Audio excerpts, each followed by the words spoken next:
নিয়ে এসেছিলাম।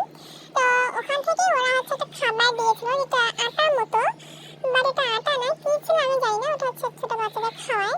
তো ওটা হচ্ছে পানির মধ্যে গুলিয়ে সিরিজের মধ্যে দিয়ে ওকে খাওয়াতে হতো।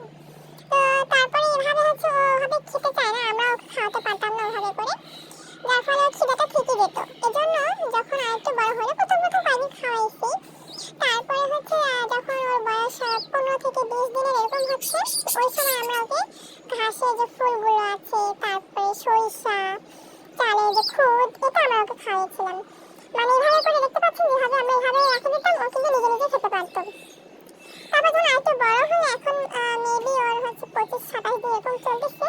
তো এখন আমরা ওকে ধানটা দিই, ধানটা ও নিজেই ছুলে হচ্ছে ওখান থেকে চালটা বের করে খায়।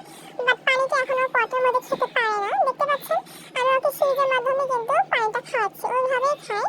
যখন আরেকটু বড় হয় তখন আমরা ওকে পটের মধ্যে খাওয়ানো করে শিখিয়ে দেবো, আস্তে আস্তে শিখে যাবে ও।